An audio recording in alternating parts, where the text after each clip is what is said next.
क्या आप जानते हैं कि उत्तराखंड में एक ऐसे देवता हैं जो आज भी अपनी अदालत लगाते हैं। जब किसी को हाई कोर्ट से सुप्रीम कोर्ट से न्याय नहीं मिलता तब वो ईश्वर की इस अदालत में न्याय मांगने आता है।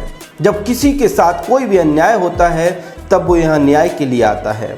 यहाँ चिट्ठी लिखने से न्याय मिलता है। न्याय देते हैं गोलजू देवता। ये कहानी है गोलजू या फिर गोलू देवता की। ये कहानी है ईश्वर के जिंदा होने के सबूत की। ऋग्वेद में उत्तराखंड को देवभूमि कहा गया है।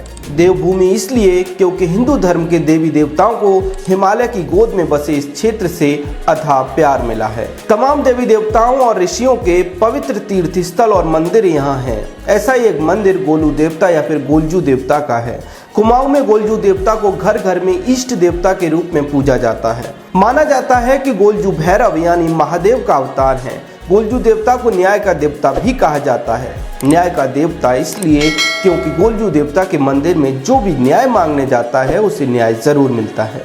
लेकिन ऐसा नहीं है कि दूसरे मंदिरों की तरह मन ही मन में या फिर दिल से न्याय मांग लिया। बिल्कुल नहीं। गोलजू देवता आप भी अदालत लगाते हैं, दरबार लगाते हैं। आप एक फरियादी की तरह मंदिर में जाइए, चिट्ठी पर अपने साथ हुए अन्याय को लिखिए या फिर आप क्या चाहते हैं वो लिखिए, अपनी मनोकामना लिखिए। उस चिट्ठी को मंदिर के पुजारी गोलजू देवता की मूर्ति के सामने पढ़ेंगे। इसके बाद उस चिट्ठी को वहीं घंटियों के ऊपर लटका देंगे।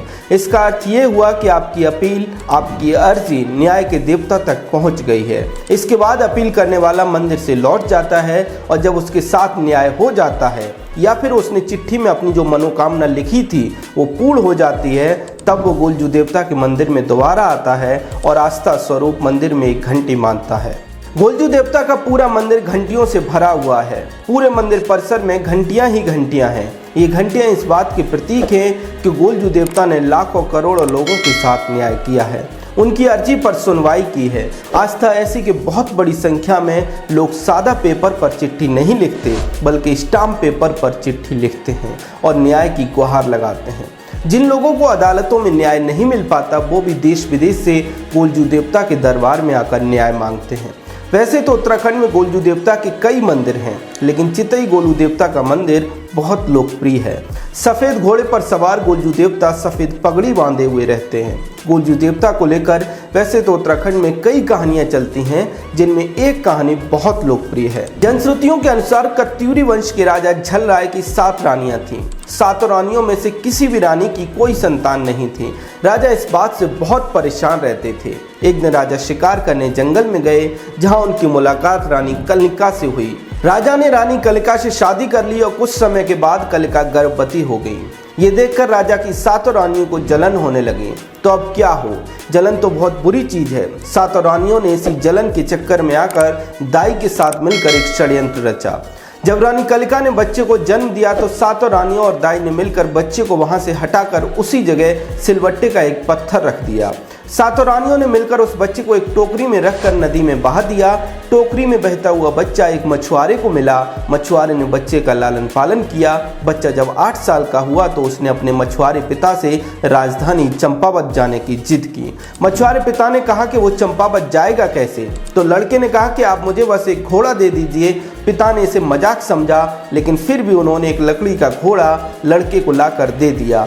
लड़का लकड़ी के घोड़े पर सवार होकर चल दिया और कहने वाले कहते हैं कि 8 साल का लड़का लकड़ी के घोड़े से चंपावत पहुंच गया। चंपावत के एक तालाब में राजा की 7 रानियां स्नान कर रही थीं। लड़का अपना लकड़ी का घोड़ा लेकर तालाब में पहुंचा और उसे पानी पिलाने लगा। ये देखकर 7 रानियां उस पर हंसने लगीं और बोली कि मूर्ख बालक, लकड़ी का घोड़ा कभी पानी नहीं पीता। ये सुनते ही लड़के ने कहा कि जब रानी कलिका एक पत्थर को जन्म दे सकती हैं तो क्या लकड़ी का घोड़ा पानी नहीं पी सकता। पूरे राज्य में ये खबर फैल गई। राजा को षड्यंत्र का पता चल गया। राजा ने 7 रानियों को दंडित किया और नन्हे गोलू को अपना उत्तराधिकारी घोषित कर दिया। तभी से कुमाऊं में उन्हें न्याय का देवता कहा जाने लगा। रानी कलिका को भी देवी का अंश माना गया। धीरे धीरे पूरे कुमाऊं में उनके कई मंदिर बन गए और उनके जाने के बाद भी लोग चिट्ठी लिखकर गोलजू देवता से न्याय मांगने लगे और गोलजू देवता आज भी लोगों को न्याय देते हैं। गोलजू देवता को कुमाऊं में स्थान व बोली के आधार पर अलग अलग नाम से पुकारा जाता है, लेकिन हर जगह भक्तों को न्याय जरूर मिलता है। गोलजू देवता की ये कहानी आपको कैसी लगी? गोलजू देवता के बारे में आप क्या जानते हैं? कमेंट सेक्शन में जरूर बताएं। चैनल को सब्सक्राइब कर लें। जय हिंद।